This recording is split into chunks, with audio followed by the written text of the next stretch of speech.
देखो पिछली वीडियो में अपन ने जो है 3.6 का क्वेश्चन नंबर फर्स्ट किया था और उसमें अपन ने एलसीएम ज्ञात किया था। आज अपन एचसीएफ ज्ञात करना सीखेंगे। और इससे पिछले वीडियो में मैंने थोड़ा बहुत बताया भी था आपको कि एचसीएफ ज्ञात करने के लिए क्या करते हैं, चार पदों में क्या करते हैं, चार पदों में क्या करते हैं। तो देखो मैंने बता दिया था कि एचसीएफ ज्ञात करने के लिए सिंपल है। तीन, देखो इसमें तीन संख्याएं हैं, ये इन तीनों में सबसे छोटी पावर जो कॉमन आ रही है उसको कॉमन लेंगे। तो एचसीएफ डायरेक्ट लिख सकते हैं इसका, ऐसी कोई ज़्यादा सोचने वाली बात नहीं है इसमें। एक यहाँ पे 3 पावर है, यहाँ 1 पावर है और यहाँ पे 2 पावर है। तो सबसे छोटी पावर कौन सी हुई? 1, तो ए कॉमन ले लिया। बी की पावर देखो यहाँ 4, यहाँ 5 और यहाँ 8 है, तो छोटी पावर कौन सी है? 4। बस से एचसीएफ हो गया इसका। ठीक है, ऐसे और क्वेश्चन भी देख सकते हैं अपन। देखो ये 16 एक्स स्क्वायर वाई स्क्वायर और 48 एक्स की पावर 4 और जेड, ये सेकंड क्वेश्चन है, अपनी बुक का ही है। तो इसका भी एचसीएफ बता सकते हो आप। देखो 16 और 48 में क्या कॉमन होता है? तो 48 क्या होता है? 16 इंटू 3 होता है, 16 3 48 होता है। तो 16 16 दोनों जगह कॉमन हो गया संख्याओं में, तो ये कॉमन हो गया।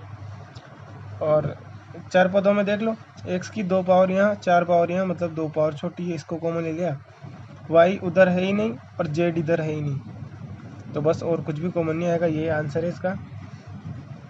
क्या है? 16 एक्स स्क्वायर, क्योंकि वाई जो है यहाँ तो है लेकिन इधर नहीं है, और जेड इधर है लेकिन इधर नहीं है। दोनों में ही कॉमन होना चाहिए, तब जाके बोलेंगे अपन, तब जाके पावर देखेंगे छोटी बड़ी। ठीक है, अगर तीन संख्या है तो तीनों में होना चाहिए। ऐसा नहीं है किसी भी दो में हो और आपने देख लिया कि इसकी पावर छोटी ये वाली है, लेकिन तीसरी में तो था ही नहीं वो, तो वो कॉमन आएगा ही नहीं। ये चीज़ का ध्यान रखना है। और एक और क्वेश्चन बताता हूँ। देखो पहले कर लिए अपन ने अच्छे वाले क्वेश्चन, अब देखो ये ऐसे ही टाइम पास है, इनमें तो ज़्यादा कुछ है नहीं। X square minus 10 x plus 21, और एक और दे रखी है, तीन इक्वेशन दे रखी है, x square plus 2x minus 15। ये तीसरे क्वेश्चन में तीन जो है बहुपद दे रखे हैं और इन तीनों का एचसीएफ ज्ञात करने की हमसे बोला है। तो देखो 7 12 के टुकड़े करो, 4 3 12, और दोनों को माइनस रखना पड़ेगा, -4 -3। इसके देखो 21 7 या 21, दोनों को माइनस करना पड़ेगा। और यहाँ पे 15 के लिए 2 लाना, 3 पंजे 15, तो 3 और 5, 3 पंजे 15, और प्लस का 5 रख देंगे और माइनस का 2 रख देंगे ताकि प्लस का 2 बच जाएगा। बस ये टुकड़े होंगे। अगली स्टेप में देखो कैसे लिखेंगे, इस तरीके से x square minus 4x minus 3x plus 12। यहाँ पे क्या लिखोगे? X square minus 7x minus 3x plus 21।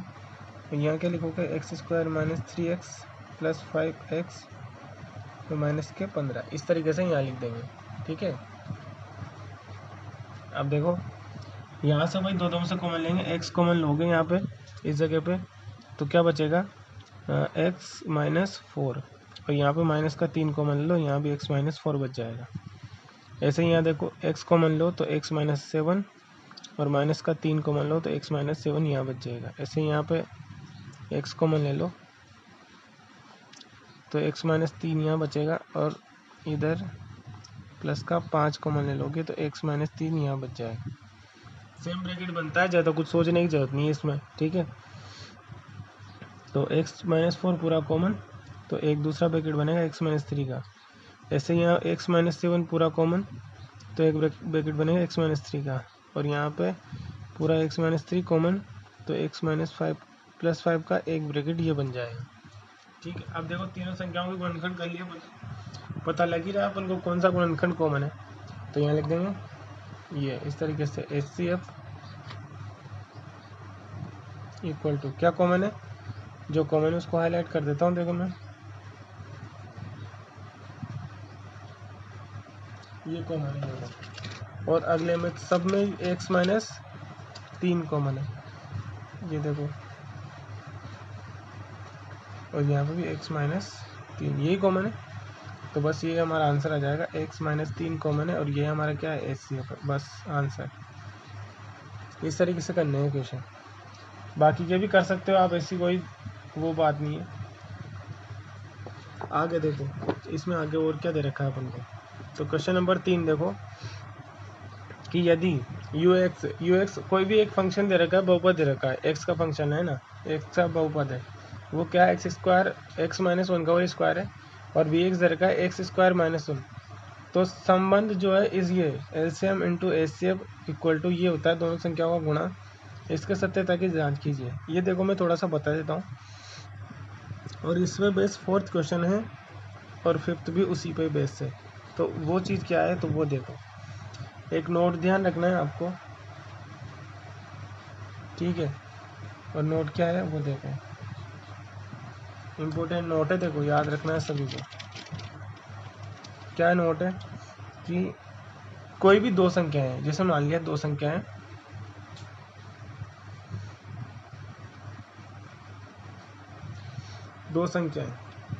दो संख्याएं क्या क्या है, ए व बी है तथा, तो डायरेक्ट तो लिख दो। तो एक जो है नियम होता है, नियम क्या कहता है कि इन दोनों संख्याओं का गुणा, इन दोनों संख्याओं के ही एचसीएफ और इन दोनों संख्याओं के भी एलसीएम के गुणा के बराबर होता है। ये नियम है, ये इंपॉर्टेंट बात है, आपको ध्यान रखनी है, ठीक है। कि कोई भी दो संख्याएं ली आपने, उन दोनों संख्याओं का जो है गुणा उन दोनों संख्याओं के ही एचसीएफ और एलसीएम के गुणा के बराबर होता है। ये नियम आपको याद रखना है। कभी कभार क्या होता है, ऐसे क्वेश्चन पूछा जाता है कि दो संख्याएं हैं, पहली जो है इतनी है, दूसरी उनका एचसीएफ इतना दे रखा है। देखो मैं बताता हूँ, कभी क्वेश्चन ऐसे आता है कि दो संख्याएं हैं जिनका एचसीएफ तो 12 है और एलसीएम जो है कुछ भी मान लो 48 है, उनमें से पहली संख्या जो है 6 है, तो दूसरी संख्या ज्ञात करो। तो कैसे करेंगे, यहाँ 6 रख देंगे, गुणा दूसरी ज्ञात करनी है, यहाँ x रख देंगे बराबर, और यहाँ रख देंगे उनका एचसीएफ 12 और एलसीएम जैसे 48 बोला था मैंने वो लिख देंगे। फिर b निकालने के लिए 6 अपोन में चला जाएगा, बस आंसर आ जाएगा। तो वहाँ काम आता है ये। कभी कभार ऐसे रहते हैं कि दो संख्या ये है, उनका एचसीएफ इतना है तो उनका एलसीएम ज्ञात करो। तो क्या करेंगे, दोनों संख्याओं को गुणा में एचसीएफ का भाग लगाएंगे तो एलसीएम आ जाएगा। तो ये याद रखना है आपको, दोनों संख्याओं का गुणा एचसीएफ और एलसीएम के गुणा के बराबर होता है, ठीक है। अब देखो आगे क्या करना है अपन को इसमें। तो आगे जो है अपना जो क्वेश्चन करते हैं, क्वेश्चन नंबर 3। क्वेश्चन नंबर 3 क्या था, क्वेश्चन नंबर 3 में यहाँ लिख रहा हूँ, एक तो दे रखा है बहुपद ux, और ux क्या दे रखा है अपन को, x माइनस 1 का होल स्क्वायर, और तथा एक और दे रखा है vx, और वो दे रखा है एक्स स्क्वायर माइनस 1। तो अपन को ये जो है ना नियम यहाँ लिखा हुआ है, देखो ये एलसीएम इंटू एचसीएफ बराबर दोनों संख्याएं, ये दोनों संख्याएं होगी एक तरीके से। मैंने अभी ए और बी ली थी, वहाँ उसने यूएक्स और वीएक्स ले लिया, एक ही बात है। तो यूएक्स और वीएक्स के गुणा के बराबर हो जाएगा, इस नियम की जांच करनी है हमें, तो कोई दिक्कत नहीं है।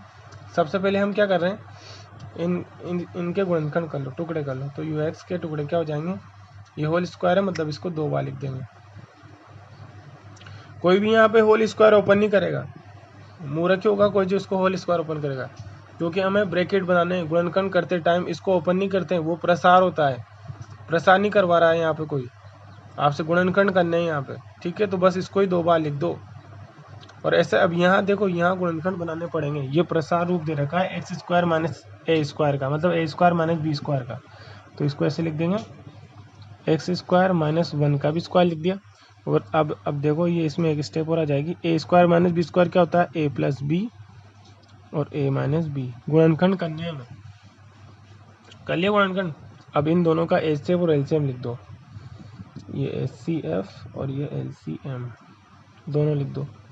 एचसीएफ क्या होता है, दोनों में कॉमन, कॉमन क्या है, x minus 1 x minus 1, plus का तो कॉमन है ही नहीं, तो एचसीएफ तो क्या आ गया, एक्स माइनस 1, ठीक है।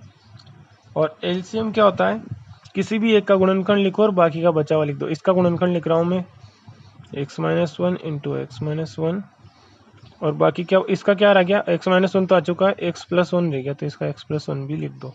ये एलसीएम हो गया, ठीक है। अब अपन को सिद्ध क्या करवा रहा है, वो ये ऊपर लिखा हुआ है ना, इसी को सिद्ध करवा रहा है कि आप क्या करो, इन दोनों संख्याओं का भी गुणा करो और HCF LCM का भी गुणा करो और बराबर आना चाहिए। ये बात कहा उसने। देखो मैं दोबारा बताता हूँ, सवाल में ये लिखा हुआ है LCM और HCF का गुणा करो और दोनों संख्याओं का भी गुणा करो, बराबर आना चाहिए, बीच में बराबर। इसकी सत्यता की जांच करनी है। तो हम क्या करेंगे, इन दोनों का भी गुणा कर लेंगे, HCF और LCM का भी, और इन दोनों का भी गुणा कर लेंगे। और देखो वैसे ही बराबर दिख रहा है भाई। अगर इन दोनों को गुणा करोगे तो ये x-1 और गुणा में आ जाएगा यहाँ पे एक बार, और यहाँ देखो x-1 x-2 और एक 3 बार और एक बार x+1, देखो वही बराबर ही आ रहा है। लेकिन इसको लिखना कैसे, तो देखो बताता हूँ मैं। ऐसे लिखेंगे इसको, अब यहाँ पर ऐसे लिख देंगे, ये लिख देंगे ux इंटू vx। हम दोनों का गुणा कर रहे हैं और ux और vx का गुणा क्या है, सीधे गुणनखंड का है, गुणा करो। ये रे गुणनखंड क्या है, x-1 इंटू x-1, ये ux ही तो है, ये यहाँ से यहाँ ये वाला मान ले रहे हैं हम, और vx क्या है, x+1 इंटू x-1, तो दोनों का गुणा कर दो। तो ux तो क्या था हमारा, 2 बार x-1, और vx इसके गुणा में क्या है, गुणा में x+1 और x-1। ये तो दोनों संख्याओं का गुणा हो गया। थोड़ा और सोल्व कर लो इसको। देखो 1 बार 2 बार और 3 बार, मतलब x-1 की कितनी पावर होगी, 3, और x+1 इसके गुणा में है, x+1 है ना, 1 2 3 बार ये, तो ऐसे लिख दिया इसको एक बार। तो ux इंटू vx कितना आया हमारे, ये x-1 का क्यूब, और ये इसको समीकरण दे दो, कोई सी भी समीकरण नंबर 1 दे दे अपन ने, ठीक है। तथा अब HCF और LCM का भी तो गुणा करवाया ना उसने, तो इनका भी गुणा कर लो। और इनका गुणा HCF कितना है मुझे पता है, x-1 था HCF, तो ये था x-1, देखो दोबारा से ये रहा HCF, तो कितना था x-1, और ये क्या था, 2 बार x-1 और एक बार x+1, तो ये LCM भी लिख दो इसमें, 2 बार तो x-1 और एक बार x+1, यही था। इसको भी वैसे ही लिख दो, x-1 1 2 और 3 बार आ रहा है, तो x-1 की पावर कितनी हो जाएगी, 3, और साथ में x+1 आ जाएगा। ये क्वेश्चन नंबर 2 बोल दो इसको।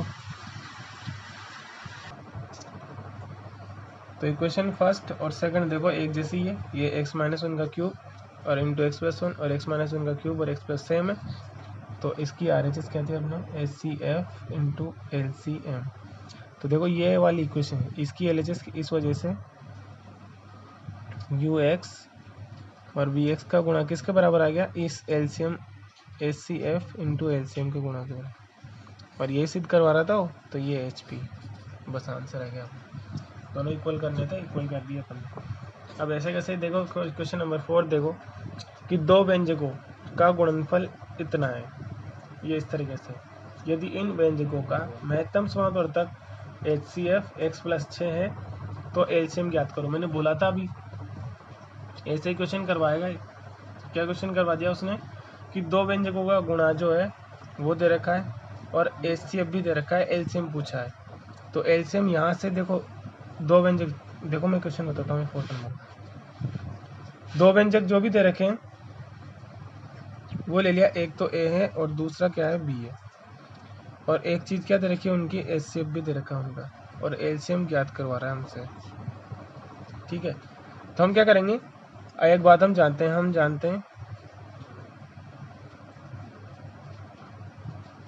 हम क्या जानते हैं कि A और गुणा, दोनों व्यंजकों का गुणा बराबर होता है किसके, उनके HCF और LCM के बराबर होता है, ये बात अपन जानते हैं। तो LCM ज्ञात करना है, तो इस वजह से LCM बराबर, LCM क्या हो जाएगा, LCM निकाल रहे हो तो गुणा वाली संख्या कहाँ जाएगी, अपोन में, तो दोनों के गुणा के बटे में क्या कौन आ जाएगा, HCF आ जाएगा, बस ये LCM ज्ञात कर लिया हम। और दोनों व्यंजकों का गुणा हमें सवाल में दे रखा है, क्या दे रखा है, तो चूंकि ये प्रश्न में दे रखा है हमें A इंटू बी, तो सवाल में दे रखा है, लिखा है ना उसने 2 व्यंजकों का गुणनफल। देखो मैं बता देता हूँ, दो व्यंजकों का गुणनफल तो इतना है, क्या है, x-7 और ये पूरा व्यंजक, तो मैं लिख रहा हूँ x-7, सॉरी हाँ -7 ये, और x² प्लस 8x प्लस 12, ये दोनों व्यंजकों का गुणा है। चाहो तो इसका गुणनखंड कर लो एक बार, तो x-7 और क्या टुकड़े होंगे इसके, 12 के 6 दूनी 12, 6 और 2 टुकड़े कर दोगे तो 8 आ जाएगा। तो मैं डायरेक्ट लिख रहा हूँ इसके टुकड़े होंगे x प्लस 6 और x प्लस 2। आप इसको वो ऐसे ही करके देखना, यहाँ 6 लिखना, यहाँ 2 लिखना, फिर x लगाना, फिर वो कॉमन लेना। ब्रैकेट तो यही बनना है क्योंकि एक्स स्क्वायर गुणांक 1 है। जब एक्स स्क्वायर गुणांक 1 होता है तो जो आप टुकड़े करते हो वही आपका जो है ये बनता है, गुणनखंड के ब्रैकेट बनते हैं 6 और 2। दोनों प्लस के रखने पड़े तो देखो दोनों प्लस के लिखे मैंने, इसके गुणनखंड कर दिया अपन ने। तथा उसने HCF भी तो दिया है हमें, HCF कितना है, x प्लस 6 HCF दे रखा है अपन को, कितना है x प्लस 6। अब बस इस सूत्र में मान रख दो, देखो इस वजह से LCM बराबर, LCM क्या कहते हैं, दोनों संख्याओं का गुणा ऊपर लिखो, दोनों संख्याओं का गुणा क्या, अभी सोल्व किया अपन ने, ये रहा क्या है x माइनस 7 x प्लस 6 और x प्लस 2, ठीक है। और भाग लगा दो किसका, HCF का, HCF कितना है x प्लस 6। देखो ये पूरा ब्रैकेट कट गया इस तरीके से, x प्लस 6 का ब्रैकेट कट गया ऊपर नीचे, तो LCM बराबर क्या आ गया,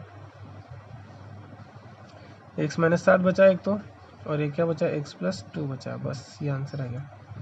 ये HCF ज्ञात कर लिया हमने, तो इजी है, देखो बहुत इजी है। अब देखो यहाँ देखो, दो द्विघाती व्यंजकों का HCF और LCM x माइनस 5 और ये इतना है, मतलब ये तो HCF है x माइनस 5 तो, और ये LCM है। तो दोनों व्यंजक ज्ञात कीजिए, तो क्या करोगे, इसके अंदर अपन को ऐसे करना पड़ेगा, देखो वही तरीका है सेम, आपको इसी सूत्र का यूज करना है। कौन सा कहाँ गया सूत्र, ये रहा, देखो ये इसी का यूज करना है, इस तरीके से इसी का यूज करना है, और आपको ये वाला जो है क्वेश्चन बताना है कि दोनों व्यंजक ज्ञात कीजिए, ठीक है ना। HCF कितना दे रखा है x माइनस 5, और ये कितना दे रखा है पूरा एक LCM ये दे रखा है। सबसे पहले तो तुम इन दोनों का गुणा करोगे, तब तो दोनों संख्याओं के गुणनफल आ जाएगा, और फिर उसमें जो है भाग लगा देंगे अपन। भाग लगाने के बाद इसका x माइनस 5 का भाग लगा देना उसमें, ठीक है। एक बार इसको कोशिश करना है सोल्व करने की, नहीं तो फिर मैं बताऊंगा इसको। और आज अपनी ये प्रश्नावली कंप्लीट हो चुकी है।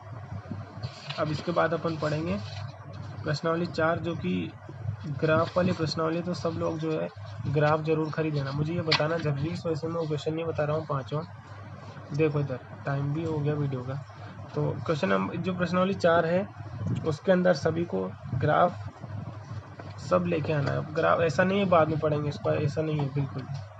प्रश्नावली 4 चलेगी अपने, सुन लेना। एक तो ग्राफ होना चाहिए सबके पास, ग्राफ लेके आ जाना सब लोग। और दूसरी बात वही इससे रिलेटेड चीज़ है, पेंसिल वगैरह, पेंसिल रबर इस तरह के स्केल वगैरह सब ले लेना, ठीक है, जब ये प्रश्नावली स्टार्ट होगी। ओके।